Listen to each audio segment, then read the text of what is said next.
Hello my amazing students, कैसे हैं आप सब। मैं जसलीन कौर, आपकी educator of business studies, welcome करती हूँ आप सभी का इस चैनल पे।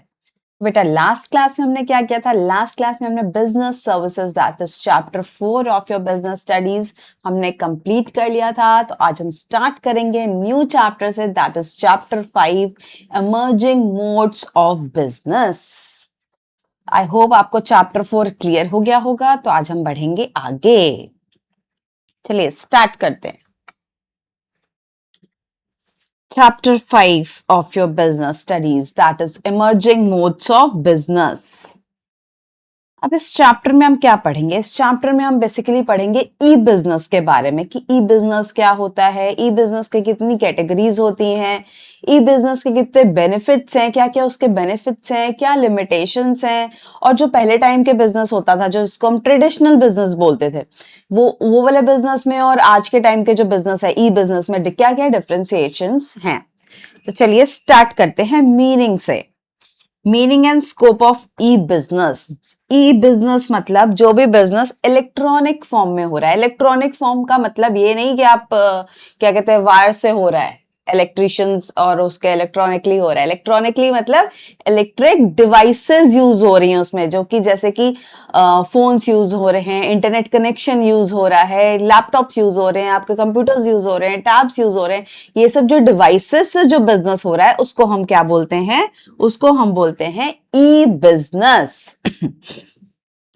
E-business refers to the carrying on of business activities through the internet। जो भी बिजनेस इंटरनेट के थ्रू हो रहा है, क्योंकि इलेक्ट्रॉनिक डिवाइसेस भी कैसे चलेंगी, आपको एक जगह से दूसरे कॉन्टैक्ट करना भी है फॉर योर बिजनेस, तो आप कैसे करोगे? जब तक आपके लैपटॉप में, आपके फोन में जब तक इंटरनेट नहीं होगा तब तक आप नहीं कॉन्टैक्ट कर सकते हो। तो इंटरनेट क्या है? Internet is the main medium कि जो आपको, जो भी आपकी जो इलेक्ट्रॉनिक डिवाइस है उसमें इंटरनेट कनेक्शन होना चाहिए, तभी आप दूसरी जगह पे कनेक्ट कर सकते हो। तो जो ई बिजनेस है refers to the carrying on business activities. जो भी बिजनेस एक्टिविटीज हैं उसके लिए इंटरनेट होना चाहिए, जो इंटरनेट के थ्रू होती है उसको हम बोलते हैं e business. Since business activities includes, business activities में क्या क्या आता है? Industry, trade and commerce. E business covers all such activities conducted electronically through the internet. आपने फर्स्ट चैप्टर में पढ़ा होगा what is industry, what is trade and what is commerce, और आई होप आपको क्लियर है। नहीं क्लियर तो आप चैप्टर फर्स्ट देख सकते हैं।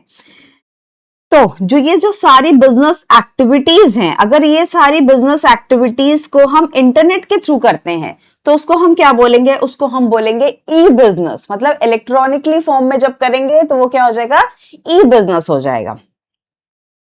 बिजनेसेस में जनरली यूज इंटरनेट फॉर, किस किस पर्पस के लिए वो अपने इंटरनेट का यूज करते हैं? Dealing with customers, dealing with suppliers and other external parties. In addition they में maintain private and secured networks for carrying out their internal business operations and communication.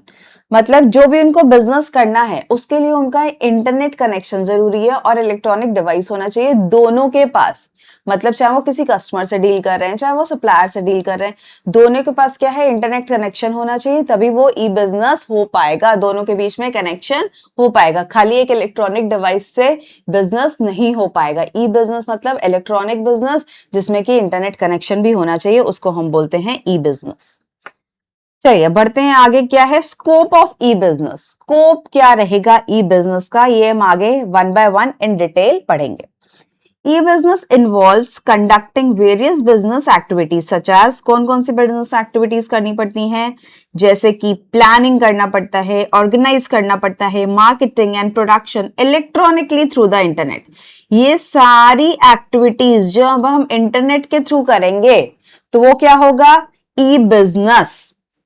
Since different persons and parties participate in electronic business transactions, the scope of e-business can be broadly classified into four main categories. देखो, जब एक तो है नहीं कि आप एक customer को कांटेक्ट कर रहे हो, एक बिजनेसमैन को कांटेक्ट कर रहे हो, ऐसा तो है नहीं।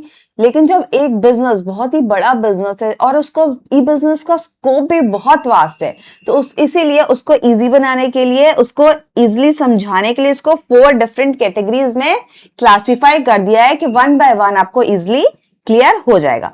तो सबसे पहले हम पढ़ेंगे B2B कॉमर्स। पहला क्या है? B2B, then B2C, C2C and intra B.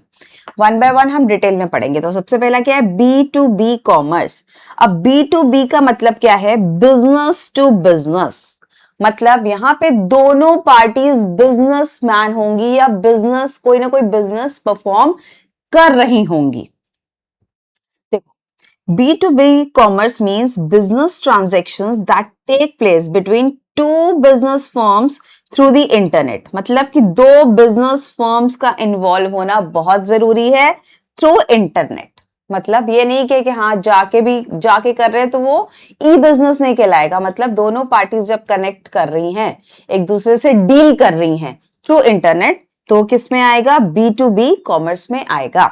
मतलब कि दोनों पार्टीज ही बिजनेसमैन या बिजनेस करने वाली होनी चाहिए। सपोज क्या कहते हैं, एक फिश मार्केट है, वहां पे फिशेस सेल होती हैं। अब फिश मार्केट है जहां फिश सेल हो रही हैं, अब वो किसको कांटेक्ट करती हैं, फिशरमैन को कांटेक्ट करती है। फिशरमैन का क्या काम है, फिशेस पकड़ना और वो उस मार्केट तक पहुंचाना। तो जो फिशरमैन है उसका बिजनेस क्या है, फिशेस कलेक्ट करके वहां पे मार्केट तक पहुंचाना। और मार्केट वाले जो बिजनेसमैन का क्या है, वो कहां से लेते हैं फिशेस, वो फिशरमैन से लेते हैं। तो यहाँ पे क्या है, दोनों ही क्या हुआ है, दोनों ही बिजनेसमैन है, फिशरमैन भी और जो मार्केट में बैठे हैं जो फिश सेल कर रहे हैं आगे, वो भी बिजनेसमैन है। तो जब बिजनेस टू बिजनेस डील हो रहा है थ्रू इंटरनेट, तो क्या हो रहा है कि दोनों क्या है, बिजनेसमैन है और दोनों के बीच में डीलिंग हो रही है। तो वो किस में आएगा, B2B कॉमर्स। अब क्या होता है जब दोनों बिजनेसमैन कनेक्ट करते हैं तो क्या क्रिएट होता है, क्रिएशन ऑफ यूटिलिटीज। मतलब जरूरतें क्रिएट होती हैं।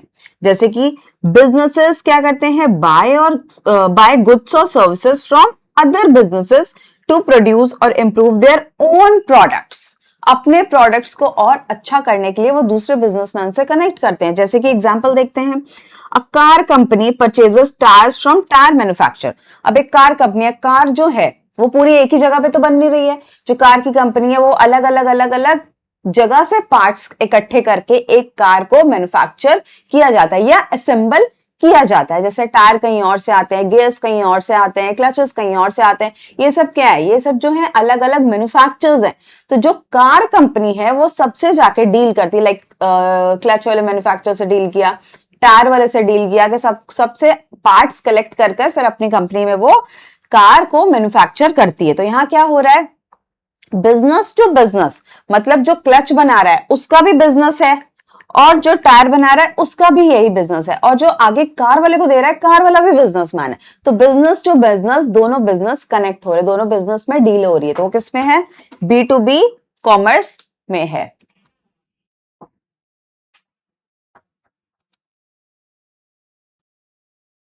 चलिए नेक्स्ट क्या है, नेक्स्ट इज कोलैबोरेशंस। कोलैबोरेशंस क्या होता है, दो बिजनेसमैन मिलके जब कुछ अपना बिजनेस करते हैं, या फिर कोई एक बिजनेसमैन दूसरे बिजनेस से हाथ मिला लेता है, उसको हम क्या बोलते हैं, कोलैबोरेट करना। कोलैबोरेशंस, टू और more business work together and share information or resources through electronic networks। मतलब दो बिजनेसमैन वर्क टुगेदर, जब दोनों मिलके काम करते हैं या अपनी सारी इंफॉर्मेशन शेयर करते हैं, अपने रिसोर्सेस, तो इलेक्ट्रॉनिक फॉर्म में, इलेक्ट्रॉनिक नेटवर्क से, मतलब with the help of internet और अपनी इलेक्ट्रॉनिक डिवाइसेस से। तो वो क्या होते हैं, जब एक दूसरे से मिलते हैं तो वो क्या होता है, मिलते मतलब दो बिजनेसमैन मिलके किसी चीज पे डील करते हैं या फिर कोई बिजनेस अपना आगे बढ़ाते हैं। जैसे कि एग्जांपल देखते हैं, a mobile company collaborates with the software company to develop an app. अब मोबाइल कंपनी तो खाली मोबाइल बनाती है, उसके अंदर जो हमें एप्स मिल जाते हैं, एक होता है ना कि जो पहले से एप्स, आप जब मोबाइल ऑन करते हो तो उसमें ऑलरेडी एप्स रहते हैं, खाली मोबाइल तो ऑन करके आप क्या करोगे उसमें, तब तक उसमें सॉफ्टवेयर ही नहीं होगा। तो मोबाइल कंपनी किससे कोलैबोरेट करती है, सॉफ्टवेयर कंपनी से, to develop an app for their mobile phone.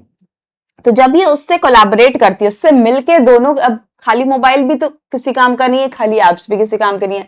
App चलाने के लिए भी आपको एक हार्डवेयर चाहिए, एक इलेक्ट्रॉनिक डिवाइस चाहिए, और क्या कहते हैं, हार्डवेयर डिवाइस में भी एक सॉफ्टवेयर आपको चाहिए, तभी तो काम करेंगे। तो जब हार्डवेयर कंपनी, लाइक जो मोबाइल वाली कंपनी है, वो सॉफ्टवेयर कंपनी से हाथ मिलाती है, डील करती है, तो उसको वो किस में आएगा, वो भी B2B कॉमर्स में आएगा और कोलैबोरेट करेंगे दोनों। नेक्स्ट क्या है, कमर्शियल नेगोशिएशंस। नेगोशिएशन मतलब मोल तोल करना, मोल भाव करना, जैसे कि हम जाते हैं सब्जी वाले को बोलते हैं अरे भैया सही सही लगा लो, 2-5 किलो ले लेंगे, ऐसे करते ही है ना। तो खाली हम लोग नहीं बार्गेन करते हैं, हम ही नहीं खाली नेगोशिएट करते हैं, जो बिजनेसमैन होते हैं ये भी नेगोशिएट करते हैं। Businesses discuss and finalise price, quantity, quality, delivery and payment terms online. ये भी नेगोशिएट करते हैं प्राइस को लेके, क्वांटिटी को लेके, क्वालिटी को लेके, डिलीवरी को लेके एंड पेमेंट टर्म्स को लेके। जैसे कि a retailer negotiates prices with wholesaler through email. जैसे एक कार की जो हम एग्जांपल लेके चल रहे थे कि कार मैन्युफैक्चर है, अब वो कार मैन्युफैक्चर है, किसी से क्लच ले रहा है, क्लच की क्वांटिटी तो बहुत ज्यादा ले रहा होगा, क्वांटिटी ले रहा है बहुत ज्यादा, तो ऑब्वियस ही बात है वो उससे नेगोशिएट करेगा कि मैं इतनी क्वांटिटी ले रहा हूं, मुझे कुछ प्राइस नेगोशिएट करके दो, लेकिन क्वालिटी में कुछ कमी मत करना। ये नहीं कि मैं इतने ज्यादा ले रहा हूं तुम क्वालिटी भी कॉम्प्रोमाइज कर दो, मुझे क्वालिटी भी अच्छी चाहिए, मुझे प्राइस भी अच्छा चाहिए, और पेमेंट भी कैसे करूंगा वो दोनों डिसाइड करेंगे। तो ये क्या होता है, ये जब दो बिजनेसमैन आपस में नेगोशिएट कर रहे हैं प्राइस को लेके, क्वांटिटी को लेके, क्वालिटी को लेके, डिलीवरी कब होगी एंड पेमेंट टर्म को लेके, वो क्या होगा कमर्शियल नेगोशिएशंस में, और ये B2B कॉमर्स में आएगा। नेक्स्ट क्या है, इनवाइटिंग टेंडर्स। टेंडर्स इनवाइट करना, सपोज एग्जाम्पल लेके चलते हैं, टेंडर्स इनवाइट कैसे होते हैं। सपोज किसी कंपनी में किसी को 100 कंप्यूटर्स चाहिए, ठीक है, तो उसने वो ऑनलाइन उसने अपना वो डाल दिया कि हमें 100 कंप्यूटर चाहिए। अब जितने सप्लायर्स होंगे, जितने भी सप्लायर्स होंगे वो क्या करेंगे, वो कांटेक्ट करेंगे उनसे कि हाँ हमसे ले लो या हमसे ले लो। अब जो बिजनेसमैन है वो देखेगा कि मुझे किससे बेस्ट प्राइस, बेस्ट क्वालिटी किससे मिल रही है, तो वो उससे जाके डील करेगा। तो ये होता है इनवाइटिंग टेंडर्स। जो बिजनेसेस होते हैं, businesses invite suppliers to submit their quotations और bid online for supplying goods और सर्विसेज। मतलब कि वो अपने कोटेशंस सबमिट करते हैं कि हाँ कौन सा सप्लायर किस में पे किस कितनी क्वांटिटी कितने प्राइस में देगा, ये सारी कोटेशंस वो सबमिट करते हैं। फिर जो बिजनेसमैन है अपने बिजनेस के लिए जो उसको सुटेबल, जो उसको बेस्ट लगता है, वो उससे डील कर लेता है। जैसे कि company invites online quotations from different furniture supplier, जैसे यहाँ पे फर्नीचर सप्लायर का एग्जांपल दिया गया है। किसी को सपोज बेड्स चाहिए तो उसने डाल दिया कि हमें इतने क्वांटिटी के बेड चाहिए। अब हर जो फर्नीचर सप्लायर होगा वो ट्राई करेगा उसको कांटेक्ट करने का कि हमसे ले लो, सब अपने कोटेशंस डालेंगे उसमें और क्वांटिटी डालेंगे। जो बिजनेसमैन को जो बेस्ट प्राइस, बेस्ट क्वालिटी पे लगेगा वो उससे फिर डील कर लेगा।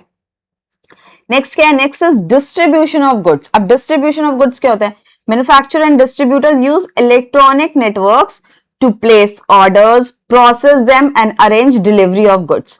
मतलब जो डिस्ट्रीब्यूशन, मतलब गुड्स तो बन गया, अब उनको क्या करना है, डिस्ट्रीब्यूट करना है। मतलब कि ऑर्डर्स प्लेस होते हैं, फिर ऑर्डर्स प्रोसेस होते हैं, फिर उसकी डिलीवरी अरेंज की जाती है थ्रू इलेक्ट्रॉनिक डिवाइसेस, मतलब with the help of internet. जैसे कि distributor places an online order directly with the manufacturer. जैसे कि हम कुछ भी ऑनलाइन शॉपिंग कर रहे हैं, अब आपको क्या पता, कई बार आप देखते हो उसमें लिखा रहता है होलसेलर से, आप होलसेलर को आप ऑर्डर प्लेस करो, कई बार रहता है रिटेलर। तो हम जब ऑर्डर प्लेस करते हैं हम उसमें देखते हैं ना, यहाँ ये इतने प्राइस का मिल रहा है, ये इतने प्राइस का मिल रहा है। कई बार उसमें मेंशन भी होता है कि ये रिटेलर है, ये होलसेलर है। तो कई बार क्या होता है, हम डायरेक्टली होलसेलर को ऑर्डर प्लेस करते हैं, फिर वो ऑर्डर प्लेस करने के बाद उसको प्रोसेस करता है और हमारे लिए डिलीवरी अरेंज हो जाती है। आई होप B2B कॉमर्स आपको क्लियर है। अब बढ़ते हैं B2C कॉमर्स। B2C कॉमर्स का क्या मतलब हुआ, B2C का कॉमर्स का मतलब B for business and C से कस्टमर। जब कोई भी बिजनेसमैन कस्टमर से डील कर रहा है, जब कोई भी बिजनेसमैन कस्टमर से डील कर रहा है तो वो किस में आएगा, B2C कॉमर्स में आएगा। B2C commerce refers to transactions that takes place between the business and its customer through the internet. Excuse me. जब कोई भी ट्रांजैक्शंस एक बिजनेसमैन और कस्टमर के बीच में हो रहा है तो वो किस में आएगा, B2C कॉमर्स में आएगा। B2C enables the businessman to remain in touch with customers on round the clock basis. जो बिजनेसमैन और कस्टमर का जो डीलिंग रहती है वो क्या रहता है, इससे क्या रहता है, बिजनेसमैन और कस्टमर्स जो हैं आपस में टच में रहते हैं। वो जब ऑर्डर्स प्लेस करते हैं फिर उसकी डिलीवरी अरेंज होती है, फिर वो हमारे घर तक पहुंचता है, उसके बाद हम क्या कहते हैं प्रोडक्ट देखते हैं, फिर हम उसमें रिव्यू डालते हैं। तो ऐसे क्या रहता है, बिजनेसमैन जो है वो कस्टमर के टच में रहता है।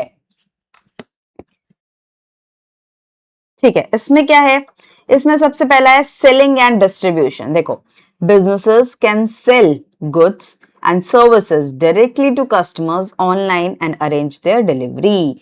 जैसे कि आपको कोई भी चीज, जैसे अब जो हम ऑनलाइन शॉपिंग करते हैं, ऑनलाइन शॉपिंग करते हैं, हमें कोई चीज पसंद आ गई, फिर हमने उसको क्या करते हैं, ऑर्डर प्लेस कर देते हैं।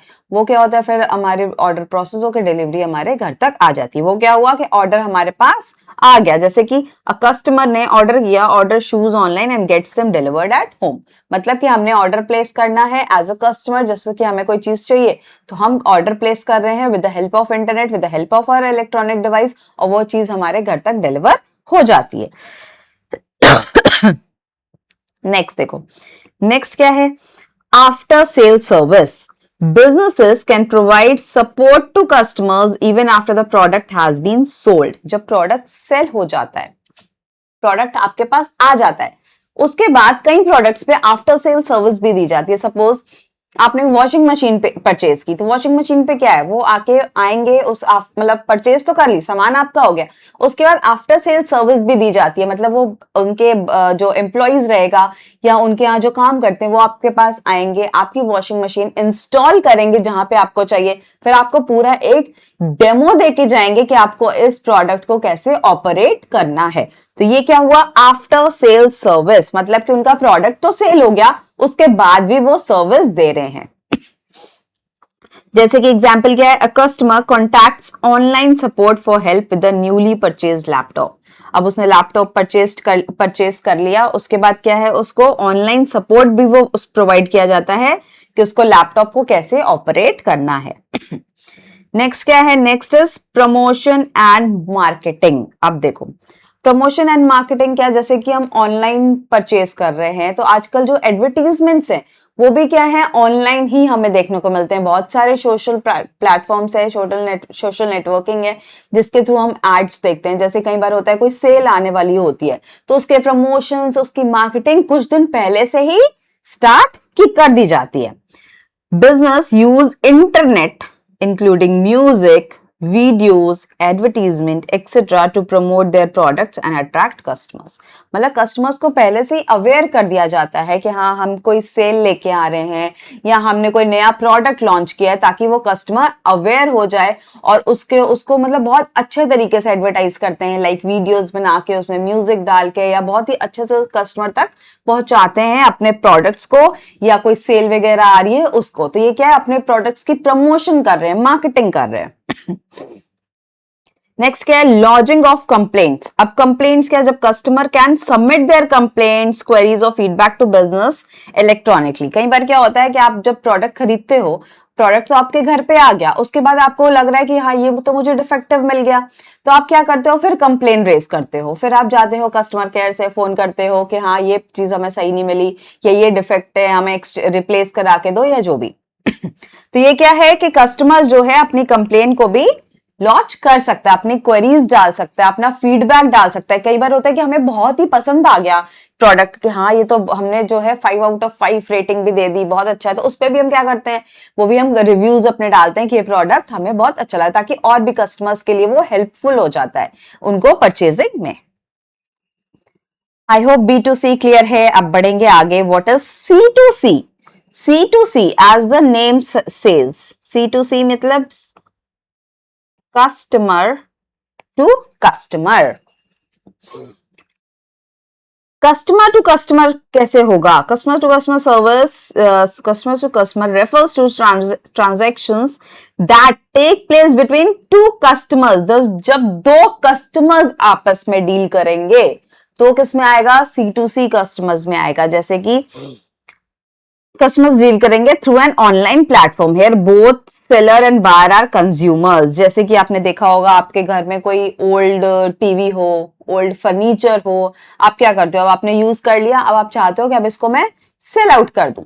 तो जब उसको सेल आउट करते हो, लाइक OLX पे सेल आउट कर दिया, तो OLX पे जब आप एक कस्टमर, एज अ कस्टमर आप सेल कर रहे हो, आपका ये बिजनेस तो है नहीं, आप एज अ कस्टमर उसको सेल कर रहे हो, और जो OLX पे जिसको जिसको नीड है, वो OLX पे आके चेक करेगा कि इस पे क्या क्या प्रोडक्ट्स, जैसे किसी को सोफा चाहिए तो सर्च करेगा कि हाँ, मतलब कितने लोगों ने उसमें सोफा डाला हुआ है, कौन सा उसकी रिक्वायरमेंट के हिसाब से क्या है।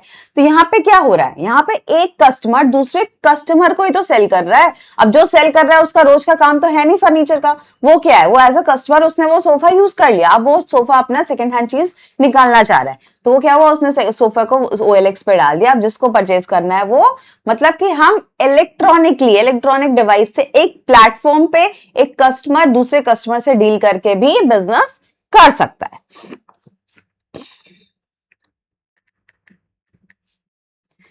चलिए, here both seller and buyer are consumers। पहला क्या है, selling used goods, जैसे कि consumers can sell their used products directly to the consumers through online platform।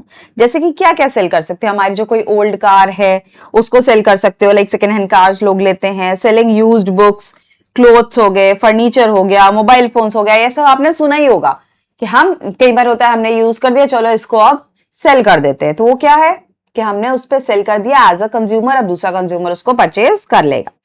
Selling antique items, अब एंटीक आइटम्स में क्या आता है, सपोज आपके पास कुछ बहुत ही जैसे पुराने एंटीक टाइप के जो है कॉइन्स है, जो आज बहुत ही रेयर चीजें जो हैं, जो आप यूनिक चीजें इसको बोल सकते हो, जो आज के जमाने में नहीं मिलते, वो भी आप सेल कर सकते हो। कोई एंटीक पेंटिंग्स हैं, आप वो भी सेल कर सकते हो। Like consumers can also sell old, rare और collectable items to the interested consumers. कई कंज्यूमर्स को बहुत इंटरेस्ट होता है इन सब चीजों में, जैसे कि विंटेज वॉच हो गई पुराने जमाने की, पेंटिंग्स हो गई, सेलिंग एंड ओल्ड कॉइन्स हो गए, ये सब क्या एग्जांपल्स है, इसमें आएगा सेलिंग एंटीक आइटम्स भी आप सेल कर सकते हो। अब क्या है, warning against fraudulent suppliers, consumers can share their bad experience and warn other customers about fraudulent or dishonest sellers, posting a review about a seller who supplied a fake product। देखो इसमें क्या है कि वार्न कर सकते हैं, जैसे कि हमने कोई प्रोडक्ट यूज किया, अब एज अ कस्टमर हम उस पर रिव्यूज डालेंगे, हम उस पर अपना फीडबैक डालेंगे, अच्छा भी डालते हैं, जब हम अच्छे सेटिस्फाइड रहते हैं तो हम अच्छा भी डालते हैं। लेकिन हमारे साथ अगर कुछ फ्रॉड हो जाता है, कई बार ऐसी एप्स आप देखने में आपको लगता है कि हाँ बड़ी सही ऐप है यहाँ पे, और आपने जाके परचेज कर लेते हो, जब आपको प्रोडक्ट नहीं मिलता तो आपको मालूम पड़ता है कि अरे ये तो मेरे साथ फ्रॉड हो गया। तो ये क्या है कि हम उस पे फिर अपना रिव्यूज डाल के, अपना फीडबैक डाल के दूसरे कस्टमर्स को अवेयर कर सकते हैं कि ये वाला जो ऐप है या ये जो प्लेटफॉर्म है ये फ्रॉड है। तो ऐसे क्या है, दूसरे लोग जो है फ्रॉड, जिनके साथ फ्रॉड होने वाला होता है, वो बच जाते हैं। क्लियर है। अब इसमें लास्ट क्या है, information about quality and durability. Consumers can share reviews and experience regarding the quality and durability of the product. Like कई बार होता है कि आप बहुत टाइम से कोई चीज यूज कर रहे हो, आपने किसी ऑनलाइन प्लेटफॉर्म से, जैसे किसी से आपने खरीदी है, तो आप क्या करोगे, आप एक बहुत टाइम से यूज कर, आपको लगता है ये चीज तो मेरी बहुत अच्छी निकली है, तो आप क्या करते हो, फीडबैक डालते हो, अपने रिव्यूज डालते हो, और डालते हो कि मैं इतने टाइम से ये प्रोडक्ट यूज कर रहा हूँ या कर रही हूँ जो भी, और फिर ये हमारा प्रोडक्ट बहुत ही बढ़िया निकला। तो लोग क्या देखते हैं, हम जैसे ऑनलाइन परचेजिंग करते हैं तो हम रिव्यूज देखते हैं ना कि हाँ किसका बेस्ट रिव्यूज है, किसकी रेटिंग बड़ी अच्छी है, किसके रिव्यूज बड़े अच्छे आए हैं, वही प्रोडक्ट परचेज करते हैं। तो ये क्या है, दूसरे कस्टमर्स को भी हेल्प करता है, मतलब एक कस्टमर दूसरे कस्टमर की हेल्प करता है रिव्यूज और अपने फीडबैक डाल के। क्लियर है।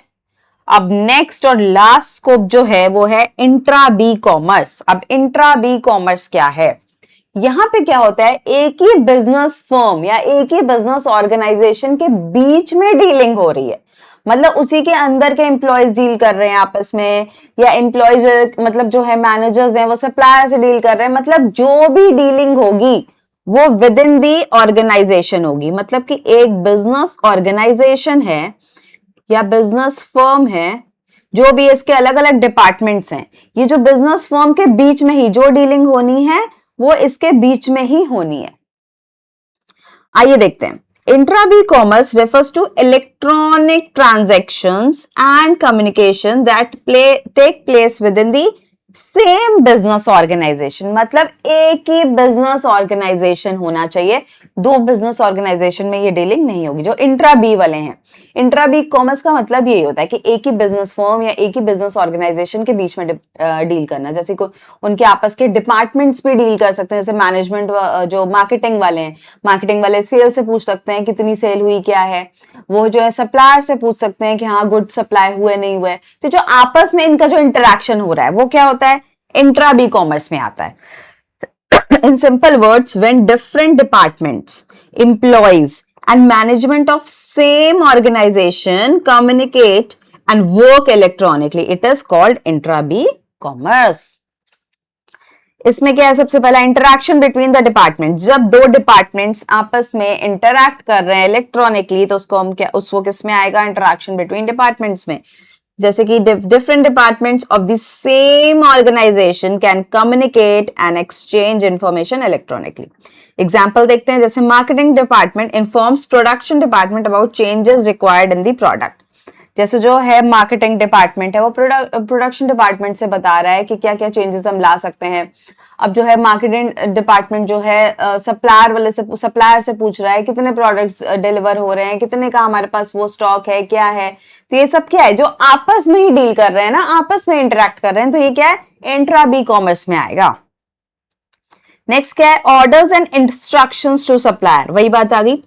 The firm can place orders and communicate instructions to its suppliers electronically, making the process faster. जब वो सप्लायर से इंटरेक्ट कर रहे हैं, सप्लायर से कम्युनिकेट कर रहे हैं, सप्लायर को बताया जा रहा है कुछ, तो वो क्या है, orders and instructions to suppliers, मतलब सप्लायर्स को ऑर्डर्स दे रहे हैं, सप्लायर से बातचीत कर रहे हैं, उससे इंटरेक्ट कर रहे हैं इलेक्ट्रॉनिकली प्रोसेस को फास्टर बनाने के लिए। मतलब कि जो जो प्रोसेस है वो फिर फास्ट हो जाता है। जैसे कि purchase department emails a supplier to deliver additional raw material.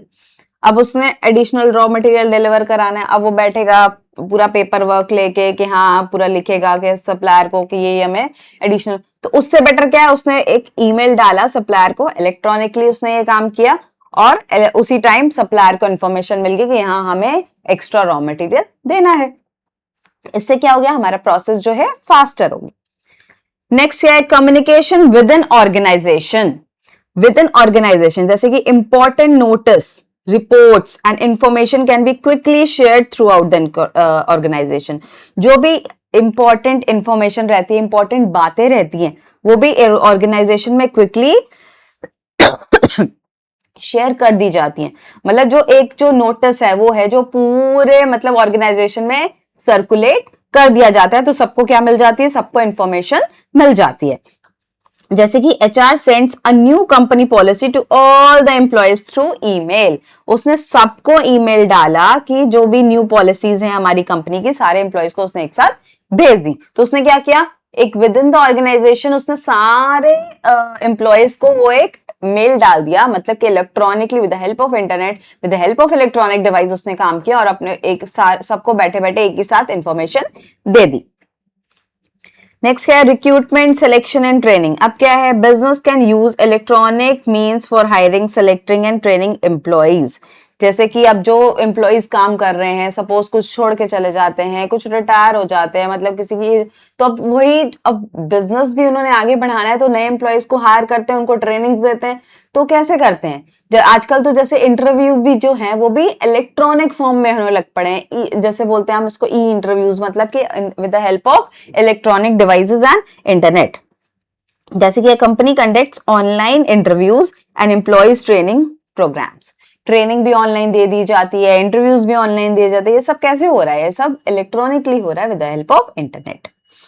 Next क्या है, रिपोर्टिंग बाय एम्प्लॉइज। अब employees can send reports and work updates to their managers electronically without physically visiting the office.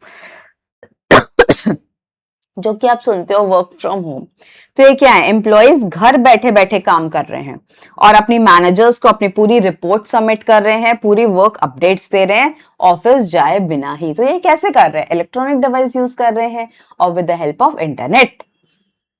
Example क्या है, employee working from home submit the daily report through email. वो एक email में अपनी पूरी report डाल देते हैं कि हमने ये काम आज पूरे दिन में किया है उसको ऑफिस जाने की जरूरत नहीं पड़ती है।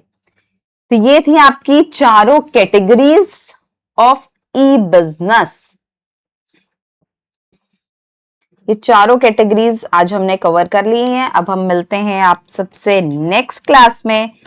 ये छोटा सा ही चैप्टर है, नेक्स्ट क्लास में आपका ये चैप्टर खत्म हो जाएगा, 2 क्लासेस में ही खत्म हो जाएगा, क्योंकि ये बहुत ही छोटा चैप्टर है, बहुत ही इंटरेस्टिंग चैप्टर है और बहुत ही प्रैक्टिकल चैप्टर है। मतलब आप जो भी बातें मैंने बताई आप साथ साथ में आप समझोगे, आप रियल लाइफ से इसको रिलेट कर पाओगे कि हाँ ये सब तो होता है हमारे साथ डेली लाइफ में। तो ठीक है, चलिए आप रिवाइज करके आइएगा। मिलते हैं नेक्स्ट क्लास में। Till then take care of yourselves, bye bye to all.